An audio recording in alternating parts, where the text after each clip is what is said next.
మనుషులే చచ్చిపోయినా కూడా దిక్కు లేదు కాబట్టి భరించుకుంటూ ఇక్కడ ఉన్నారు. ఇవాళ ఏమాత్రం కొంచెం మంచి జీవితం బతకాలనుకున్నా కూడా ఈ గాజుల రామారం ఈ అడవులలో ఇంత దీనావస్థ బతికే పరిస్థితి లేదు. బ్రోకర్లు ఉండొచ్చు, బ్రోకర్లు భూములు ఆక్రమించుకున్నారా, బ్రోకర్లు పేదల దగ్గర డబ్బులు తీసుకుని దాన్ని జోలిపోతలేండి, వాళ్ళు ఉరి తీయండి, మాకేం సంబంధం లేదు. కానీ 30 ఏళ్ళ క్రితం 40 ఏళ్ళ క్రితం ఏ చిన్న చిన్న రేకుల షెడ్లు వేసుకొని పిల్లలతోటి పశువులతోటి వాళ్ళు జీవనం కొనసాగిస్తున్నారు. వాళ్ళ ఇళ్లను కూలగొట్టి కూలగొట్టేది కూడా బతుకమ్మ పండుగ నా మహిళలకి నా ఆడబిడ్డలకు సెంటిమెంట్ పండుగ. ఇవాళ తెలంగాణ అంతా బతుకమ్మ సంబరాల్లో ఉంటే వీళ్ళు మాత్రం కన్నీటితో కుమిలిపోతున్నారు. ఇవాళ బతుకమ్మ పండుగ రోజు ఈ ప్రజల పేద పిల్ల కన్నీళ్ళు చూసిన ప్రభుత్వం ఇది. ఇవాళ కూలగొట్టి 15,000 కోట్ల రూపాయల భూములట, 15,000 కోట్ల రూపాయల భూములు కాపాడని చెప్తున్నారు. వీళ్ళ మొత్తం ఇళ్ళే 300 ఇళ్ళు 400 ఇళ్ళు. ఒకవేళ 300 ఇళ్ళు 60 గజాలతో కూడు అందించాలి, దాని ఫలితమే ఇవాళ రేషన్ కార్డు. గుడ్డ అందించాలి, గూడు అందించాలి, దాని ఫలితమే ఇవాళ ఒకనాడు ఇందిరమ్మ ఇల్లు అని మీరు ఏదో గొప్పలు చెప్పుకున్నారు. ఇల్లు ఇక్కడ నువ్వు గూడునిచ్చేది పక్కకు పెట్టి నీ డబుల్ బెడ్రూమ్లు దేవుడికి కానీ 30 ఏళ్ళుగా 40 ఏళ్ళుగా ఇదే చిన్న పిల్లల్ని వేసుకొని ఈ క్వారీలు బంద్ అయిపోతాయి. చుట్టుపక్కల ఇళ్లలో పనిచేసుకునే వాళ్ళు, కన్స్ట్రక్షన్ కంపెనీలలో పనిచేసుకునే వాళ్ళు, ఇవాళ హోటళ్ళల్లో పనిచేసుకునే వాళ్ళు, కూరగాయలు అమ్ముకునే వాళ్ళు, వీళ్ళంతా కూడా పేదవాళ్ళు. ఇవాళ హైడ్రా వచ్చి ఒక దేశం ఇంకో దేశం మీద దాడి చేస్తే చెప్పకుండా చేయకుండా ఎట్లయితే దొంగ దెబ్బ కొడతారో ఇవాళ వీళ్ళ మీద ఒక దేశమే దండయాత్ర చేసినట్టుగా 100 మంది పోలీసులు, 10ల సంఖ్యలో జేసీపీలు ఇవాళ కనిపిస్తే లోపలేస్తాం చంపేస్తామనే పద్ధతిలో పట పేదవాళ్ళ మీద దాడి చేసి వాళ్ళ కళ్ళ ముందే వాళ్ళ ఇళ్ళన్ని కూడా కూలగొట్టింది. ఇవన్నీ అడుగుతా ఉన్నా, నేను నా మనవడు వచ్చి వాళ్ళకు మీకు అమ్మ మీకు ఇంతకంటే మంచి డబుల్ బెడ్రూమ్ ఇస్తాం, ఇంతకంటే మంచి జాగాలో మీకు భూములు ఇస్తామని చెప్పి కౌన్సిలింగ్ చేయాలి. కానీ ఎవరితో సంప్రదించకుండా పిల్లలు జల్లలు సామాన్ అంతా కూడా కళ్ళ ముందే ఇలా బుల్డోజర్ల కింద ఆ టిప్పర్ల కింద వేసి నడిపేస్తూ ఉంటే కన్నీరు మున్నీరై ఏడుస్తున్నా కూడా కనికరించలే ఇలా ప్రభుత్వం.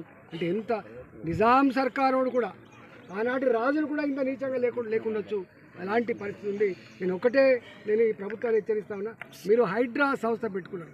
హైడ్రా సంస్థ పెట్టుకున్నాడు ప్రజలు ఆశించిండ్రు ప్రభుత్వ భూములలో పెద్ద పెద్ద బిల్డర్లు కట్టుకున్న వాటిని కూల్చేస్తారు అనుకున్నాం. మీరు ప్రభుత్వ స్థలాలలో పెద్ద పెద్ద దుర్మార్గులు నాయకుల వాటిని కూల్చేస్తారు అనుకున్నాం. కానీ మీ హైడ్రా పేదోళ్ళ ఇళ్ళను కొనగొట్టి పేదోళ్ళ కన్నీళ్లతో చెలగాట మారుతారని చెప్పి మేము ఎక్స్పెక్ట్ చేయలే.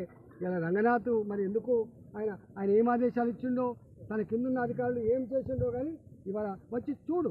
ఇవాళ నేను అడుగుతున్నా, మీకు ఒకవేళ నిజంగానే కనుక పాత వాళ్ళు కాదు కొత్త వాళ్ళు కూడా వేసుకుంటారు కావచ్చు. ఇలా ఎంత వేసుకున్నారు?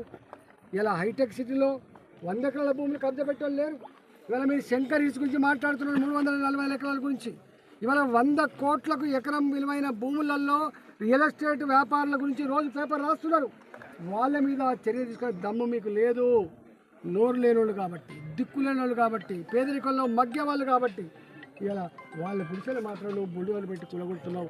ఇది నీకు మంచి జరుగుతుందని చెప్పి పేదవాళ్ళ కన్నీళ్ళని చూసినోడు, పేదవాళ్ళ గూడుని చెదరగొట్టినోడు, పేదవాళ్ళ జీవితాలతో ఈ ప్రాంతంలో 307, 308, 329, 342 ఈ సర్వే నంబర్లలో ఒక 300 ఎకరాల పైచిలకు ప్రభుత్వ భూమి ఉంది.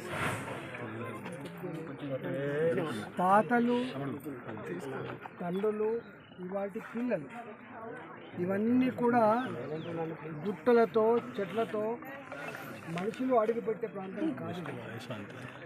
60 ఏళ్ళ క్రితం 70 ఏళ్ళ క్రితం ఇక్కడ 5,000 రూపాయలు కూడా ఎకరం దేకకుండా ఎవరు లేరు. గా కాలంలో ఇక్కడ కంకర మిషన్లు పెట్టుకున్నారు.